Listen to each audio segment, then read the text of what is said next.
Other yellow hat guy here, back with another video.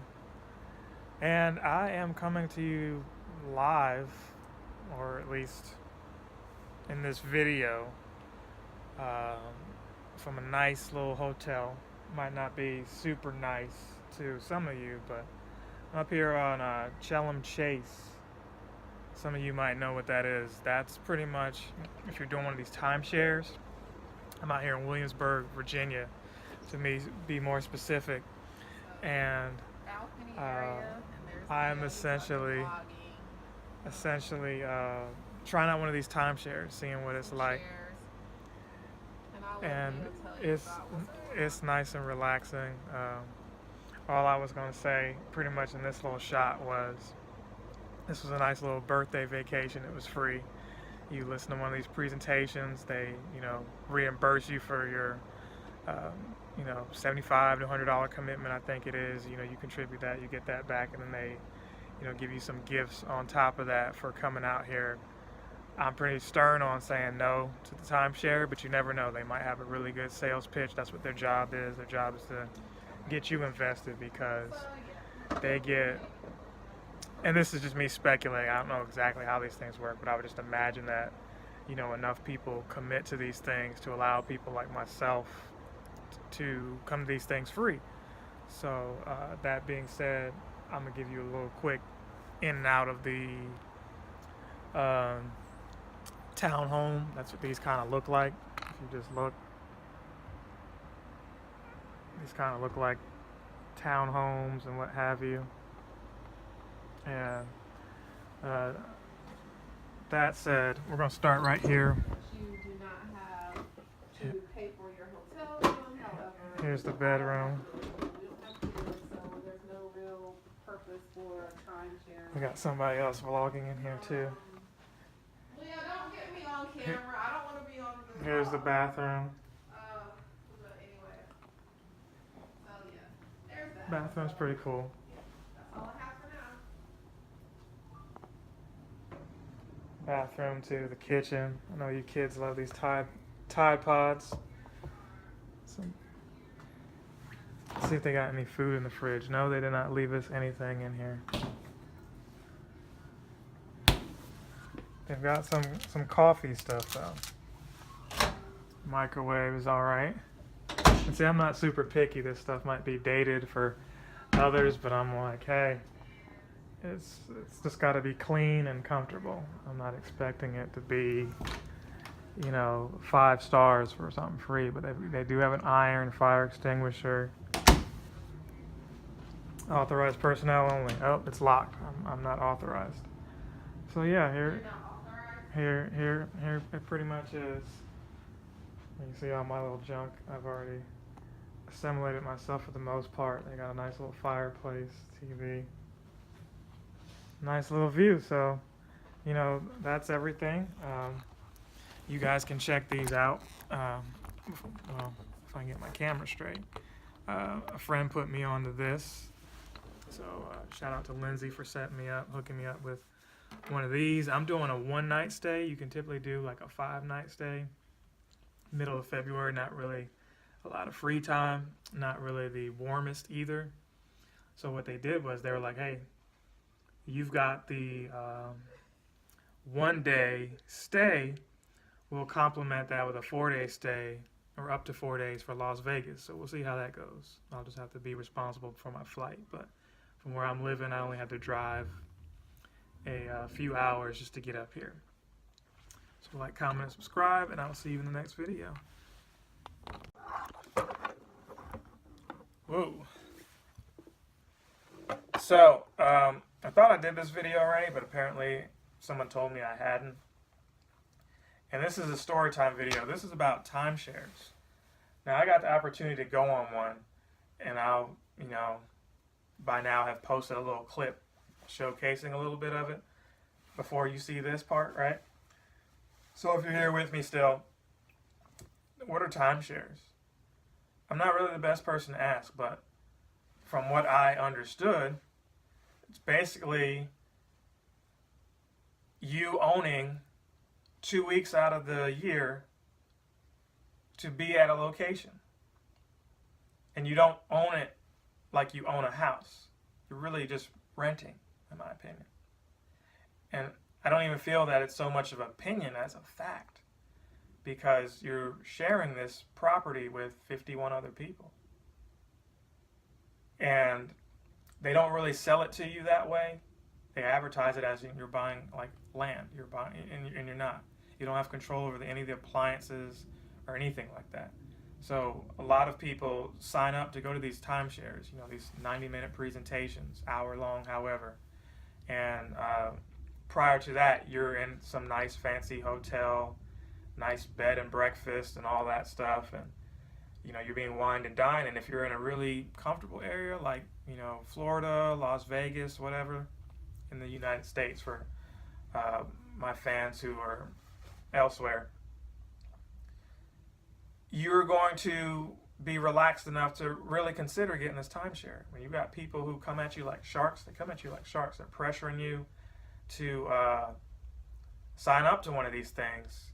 You may put a lot of thought into doing it.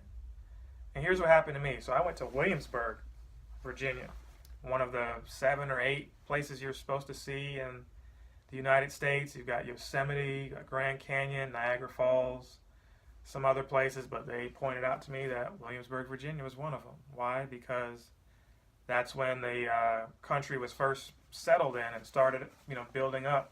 That was one of the places. They've got rules like, you can't build property higher than the governor's mansion, because the governor's mansion is supposed to be, that monumental.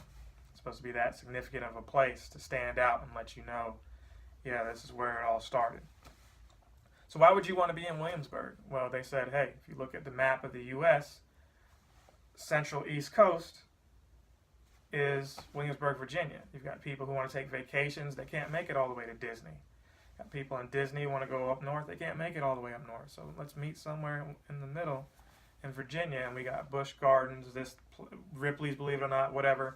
All that's right there. So if you got family up north and you're south, or vice versa, y'all can meet right there in the middle and enjoy each other's time. But for the average person, are you really wanting to go to Williamsburg every year? That would be cool for me, family and friends, and have parties in this spot and have a little getaway, a fortress of solitude, if you will. But at $30,000 and $949 annual maintenance fee, 17% interest rate, I don't think that's the move. Here in my house, average person that I know is paying maybe 5% interest. You got really good credit, you might be paying lower than that. As you start paying on your property, it goes down, but a 17% interest rate. And this is without seeing my credit. I was, by default, given a 17% interest rate.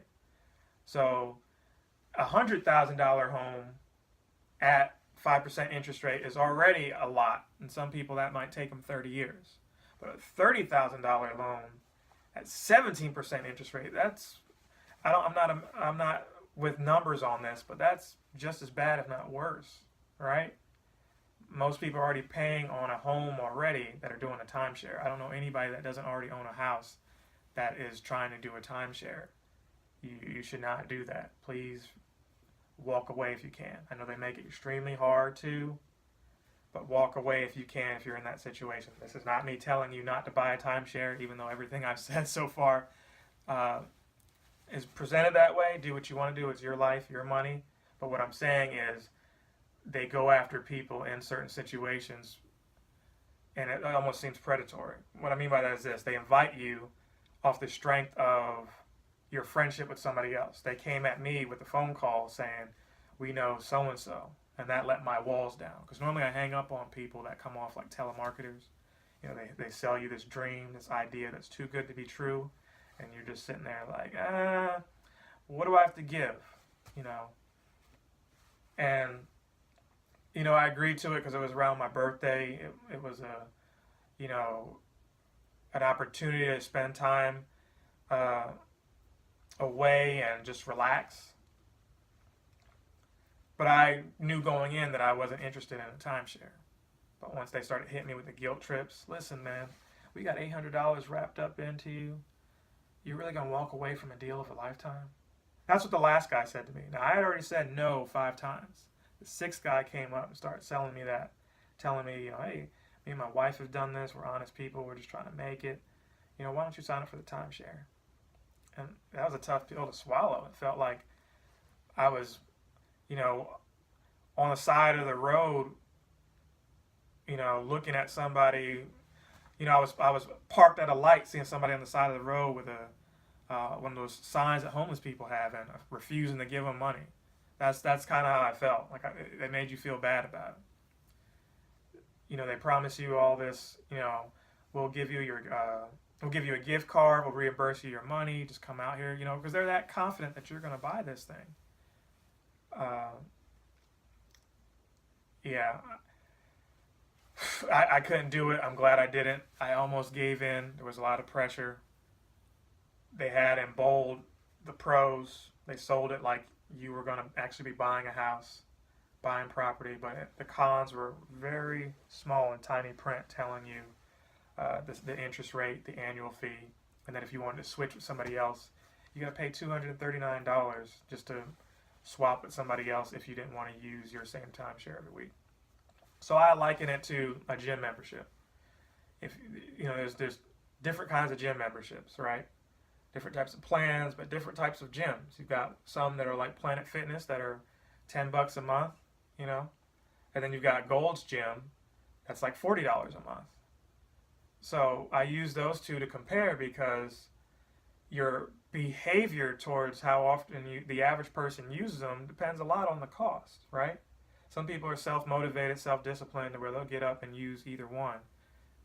I would think if you're very self-disciplined and concerned about your appearance and your health, you might have the Gold's Gym membership or something like that. But if you're just casual, or maybe you are disciplined, but you don't have the finances that set up in a way that you could do the 40, you're probably going to Planet Fitness regularly. But for the average person who's just like, I'm somewhat concerned, but not that much, you might have the Planet Fitness, and some days you don't feel like going. It's raining, you're stressed, you're tired, you're not going. Why? Because it's $10 a month, so you're not losing out that much. But if I told you, hey, it's now $40 a month, you might get out of bed because you feel like you're not utilizing this membership in the way that is most efficient. So with this timeshare, are you really utilizing it as much, knowing, hey, you got 1 week or 2? You're probably forcing yourself to go to the same spot, the same time, the same place every year. Otherwise, you're losing it, right? Now, you could rent that to somebody else and say, hey, man, just give me like $50 a head, and all of y'all go, and I can somehow make some of my annual fee back. But most people aren't doing that, and it's probably going to take you the rest of your life to do that. They do one pre-screener. Do you make $40K a year? That's the only thing they ask for. They don't ask for pay stubs. They don't ask for credit information. Do you make $40K a year? Average person is in their mid to late 20s, early 30s that might make that kind of money. That said, you're probably going to take the rest of your life paying this stuff off, because if you have that kind of money, you probably already have a job, and you may already have an apartment or a house. You may have a wife or husband, children, and most of your money is going towards something else, and it's not going to go to this timeshare. It's just not. So when you compare those gym memberships, you take that in consideration, you're putting yourself in that same boat. If the money's not there, what's the first thing that you cancel? Some of these monthly subscriptions. But you can't cancel this timeshare. You want to try to sell it. There's so many of them, people aren't buying them. So a lot of people that I hear the horror stories, they're writing them off on their taxes. They're selling them for $1 on Craigslist, things like that. So be careful, be mindful, be alert. Go on the timeshares, have fun if you can. And that's all I got to say. See you in the next video. Let me know what you thought if you've been on these timeshares.